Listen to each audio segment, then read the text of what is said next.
and that's where it started.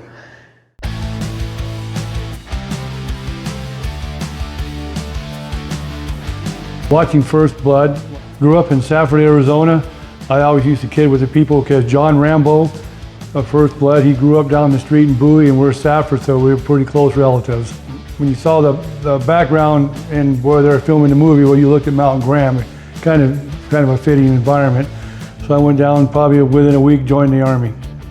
After, my parents basically both stated that you need to go to EAC first, then after that you can join the military.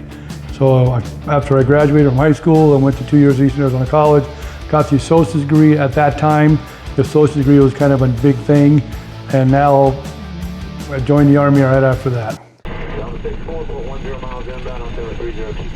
I wanted to go to 82nd Airborne, I wanted to be gung-ho and everything else. They said I was going to Europe, and I was mad. I went to the drill sergeant, why did I get this? And they told me, son, you don't understand what you got the golden package. And once I got over there, I realized I did. I extended over there. I never did any service time on U.S. soil. I was always overseas. And I saw the world twice over. Been to, 2 different wars and 3 different campaigns. So yes, I traveled all over Europe. I think at my age, at 21 years old, I went to 25 different countries. And I went from Flensburg to Fusen to Fulda and down to the Gap, so all 4 sides. I got out, waited 6 months, joined the National Guard. At the same time, I used my GI Bill to go to Arizona State University. So my dad gave me an option. He goes, you got an option, son. You go to Arizona State, I'll help you out. If you go anywhere else, you're on your own. So that was my option. So that's what I did. I went to Arizona State. But I still stayed in the Guard and Reserves, and that's where I fought all my wars, through the Guard and Reserve, not regular Army. Which I think it worked out best because you had more mature people running the show instead of having young West Point officer types or gung-ho types. With the Guard, you had common sense people in there in all positions, and they're all a specialty of what they do on the outside. And the first time I went with an engineering battalion. In the Army, you just get trained and go and get on a truck and you're in charge. These guys are professional drivers on the outside of CDL. They go from all 4 corners of the United States, so they know how to drive, know how to chain things up. So I was getting taught by them. It was just absolutely common sense everywhere. Iraq, Desert Storm, the first one was Kuwait, then all over Iraq. In fact, when I was in Saudi Arabia, I went all over Saudi Arabia more than the Saudi Arabians would travel their own country. So I got to go to Kuwait City. I got to go through all the oils that are still burning out there when they blew up all the oils. And we didn't know it, but that oil soot gets in the air and you don't really know it until we got to the Kuwaiti Olympic Center. That's where we camped out in. And we took off our shirts. You could see the soot from your neck up, but you couldn't tell because everybody was the same. It was just a little bit darker complexion. Once you took it off, you knew, like you had makeup on, everybody. So you're breathing that stuff in too. But that's all the oils and you burned everything out there. I remember that. That was my second campaign. That's when you see everything. That's when we got blown up a couple of times, shot at for military service or the things I did over there. I got handpicked to go to Washington, D.C. So I got picked to go and I started meeting all the Medal of Honor people. And I met Colin Powell on the steps, Gary Sinise when they have the Veterans Day there, the whole big show in Washington, D.C., sitting on the footsteps. So that was interesting there.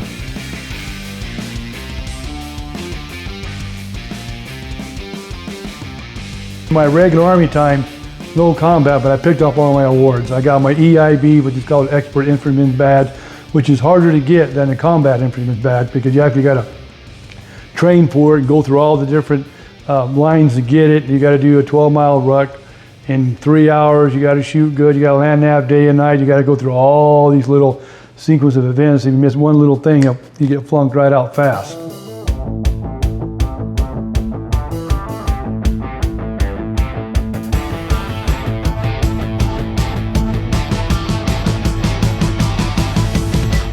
I went to Ranger School. I went through all that. You know, I remember I lost 32 pounds. I came back, my clothes were hanging on my first sergeant. My God, what did they do? They didn't feed you, they cut it in 4s, and that's all you had. And they'll just run you. The whole purpose of it is to get you basically tired and hungry and still try to keep your wits about yourself and make decisions. And they'll do it in the middle of the night. You'll be in a brainstorm, coming up, stop, you're next. And you got to figure out where you left off on the map and start going and trusting the troops. Now, one thing I learned in the military, the best place you need to be smart at is land navigation. You can be a West Point lieutenant, all that fancy education, whatever. If you can't land nav, they think you're the worst piece of crap out there. Especially they got to walk an extra step for your mistake. If you get a guy out there is from Kentucky woodlands, whatever, backwood, and he can land nav perfectly, that guy's got a PhD. I went through a West German Ranger School, which I got selected over there, and I got traded for the German Army, so I got to go down in Altenstadt and Schongau, which is basically right under Hitler's Eagle's Nest building there. It's a beautiful area to train in, because when I was training in that area with them, I was looking for Julia Andrews, the sound of music, because that's what you were in. You're in the Bavarian Alps, running up and down the hills. It's beautiful. Those courses were 15 kilometers long, all night long. You won't get back till the next morning. I got to see best of both worlds. I got the chance to go the military route. I had the college route. A lot of people only see one of them or none of them. So I got to see the regular, the opportunity for my age to being that young and get to see all the both worlds, and it was fun. If I would have changed anything, probably would have left when I assigned the Ranger unit and all that, so I can go full-time Ranger and airborne. If a kid studies the test, gets a high score, he got a lot of opportunity. He can go to officer school, he can go to higher special operations schools, he can go to advanced trainings, like aviation, Navy, avionics, all that kind of stuff. So that they need to study the test. Oh, I feel good being a veteran. I like being a veteran. I mean, I got to see the world. I never would have saw that when I was growing up. I mean, I went everywhere. And plus, being a veteran was important to me too. I got the chance to do all kinds of cool stuff in the military that no one else would get to do. I did it, and I ended up as a E7 promotable platoon sergeant.